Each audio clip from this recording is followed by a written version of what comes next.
નમસ્કાર। રાજકોટ શહેરના સાધુ વાસવાણી રોડ પર આવેલ ધી ગ્રાઉન્ડ કોમર્શિયલ કોમ્પ્લેક્સમાં આગની ઘટના। કોમ્પ્લેક્સના બીજા માળે આવેલી કાયા બ્યુટી એકેડેમીમાં એસી બ્લાસ્ટ થતાં આગ ભભૂકી ઉઠી।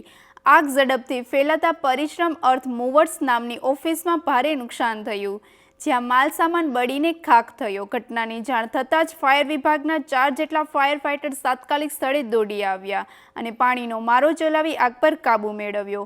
આગ લાગતા ત્રીજા અને ચોથા માળે ફસાયેલા 7 થી 8 લોકોને ફાયર ટીમ દ્વારા સુરક્ષિત રીતે રેસ્ક્યુ કરવામાં આવ્યા। પ્રાથમિક તપાસમાં એસી બ્લાસ્ટ થવાના કારણે આગ લાગી હોવાનું સામે આવ્યું। હાલ એફએસએલ ટીમ સ્થળ પર પહોંચી વધુ તપાસ હાથ ધરી। વધુ સમાચાર માટે જોડાયેલા રહો આરપી ગુજરાત ન્યૂઝ રાજકોટ।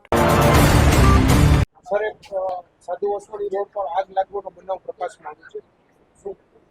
સાધુ વાસવાણી રોડ ઉપર સાધુ વાસવાણી સ્કૂલની સામે ગાર્ડન કોમ્પ્લેક્સના બીજા માળે પરિશ્રમ અર્થ મૂવર્સ કે જે ઓફિસમાં આગ લાગેલ હતી, એ ઓફિસમાં જેસીબી ને ક્રેન ને એવું બધું ભાડે આપવાની કામગીરી કરે છે।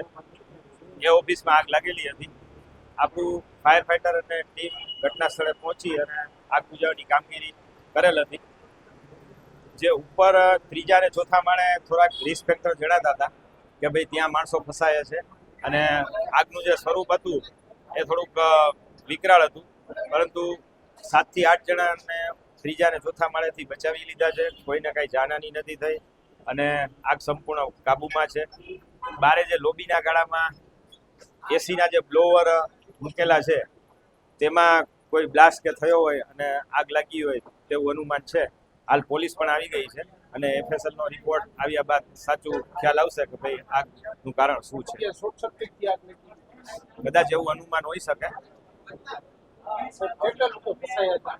7 થી 8 લોકો ફસાયા હતા ત્રીજા અને ચોથા માળે, એટલે એ લોકોને પણ આપણે સેફલી બધાને નીચે ઉતારી દીધા છે અને કોઈ બીજી અન્ય જાનહાની નથી થઈ, કોઈને ઈજા પણ નથી થઈ। કેટલી ગાડી? આપણા 4 ફાયર ફાઇટર અહીંયા આવી ગયા હતા।